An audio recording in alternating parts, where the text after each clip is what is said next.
So, in case you haven't heard, and I wouldn't blame you if you haven't, because for some reason this is not being covered by any of the major news organizations on a national level, of the severe storm damage that Indiana and Illinois are underwent over the past week or so. That area is without power. I have a couple articles here linked that will go into the extent of the damage and the federal response. But just to kind of set the stage, we have a map here of the progression of the storm as of August 11th, coupled with the fact that this is basically all like thunderstorm, severe thunderstorm activity, on top of the area also getting impacted by 8 tornadoes. Okay, so we have this CBS article here, and a lot of the coverage that's happening in regards to this is on a local level. More than 83,000 buildings, homes still without power in Northwest Indiana. The bell did not ring for students in the public school system in Gary, Indiana on Wednesday morning. Officials announced that schools in Gary Community School Corporation's district would remain closed due to ongoing issues from the derecho last week. As of Wednesday morning, NIPSCO had restored power to 282,000 customers across Northwest Indiana, but more than 83,000 buildings and homes remained in the dark. More than 27,000 buildings in Gary alone have been without power for 8 days. At a Citgo station in Gary, the gas pumps did not work. The generator kept at least some businesses alive, but to power it, the owner of the gas station said he had to buy fuel elsewhere. Inside, ice cream was melting in the freezer, and several cans of soda and juice were warm, so you have food spoiling. The generator was only able to keep a floodlight on, the register running, and one refrigerator cool. CBS News Chicago asked how much 8 days without electricity has cost the gas station. As far as revenue, it's in the tens of thousands, said gas station owner Jasmeet Singh. And then product, I've thrown away about $5,000 to $7,000 worth of stuff, like dairy stuff, ice cream, and stuff like that. Still have more that needs to be thrown away. Gary Mayor Eddie Melton had said earlier this week that NIPSCO was still assessing damage there. NIPSCO Chief Executive Vince Parisi had a more optimistic prediction about power restoration earlier this week, but it did not pan out.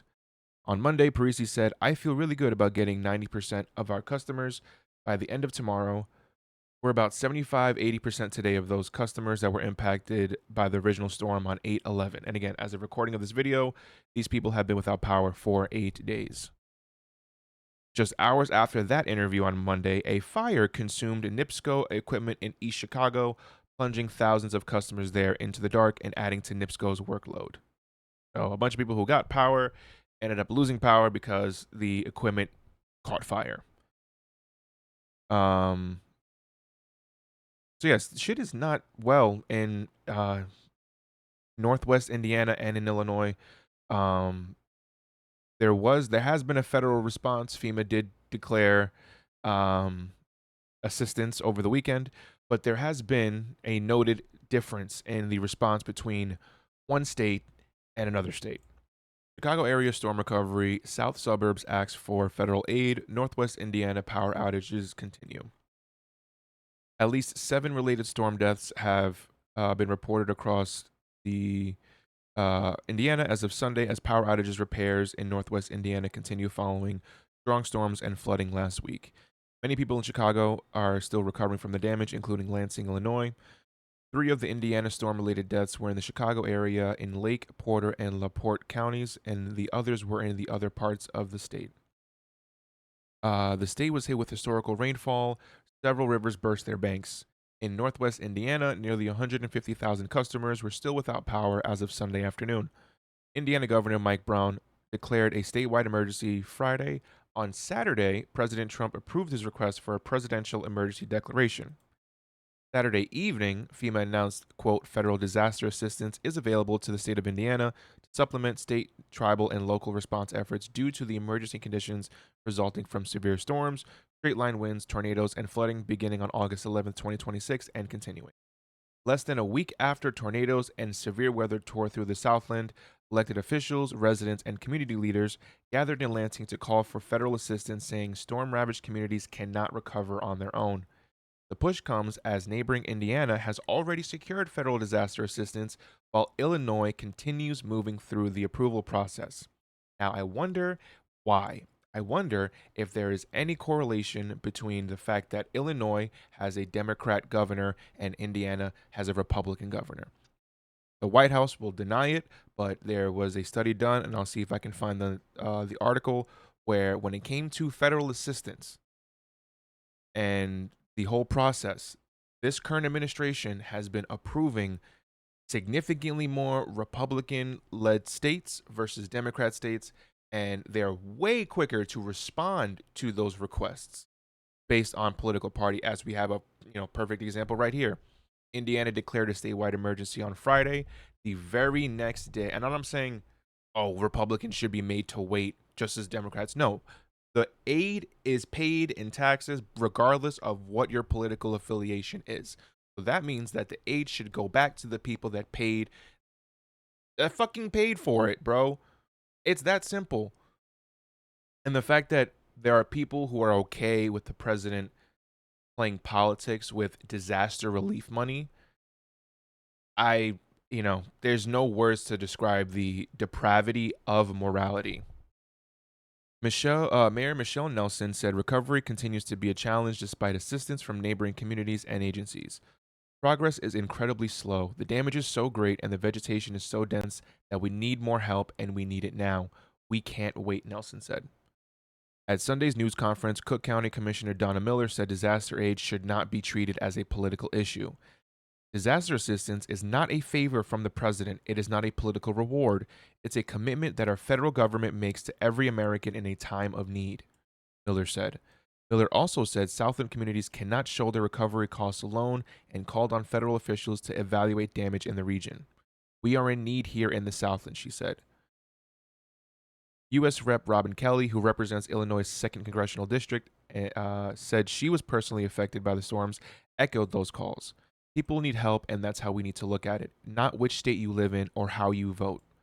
Kelly said local communities have worked together throughout the recovery process, with municipalities sharing resources and personnel to assist one another. At the same time, local officials are seeking outside assistance. Communities across the Southland are organizing their own relief efforts. South suburban leaders said they will continue pushing for federal assistance, arguing communities on both sides of the Illinois-Indiana border experienced significant storm damage and should have access to available recovery resources. ABC Chicago had reached out to the White House for comment, but had not received a response as of Sunday evening. Okay, so I found the article here. Trump is taking longer to approve disaster aid and denying Democratic states more frequently.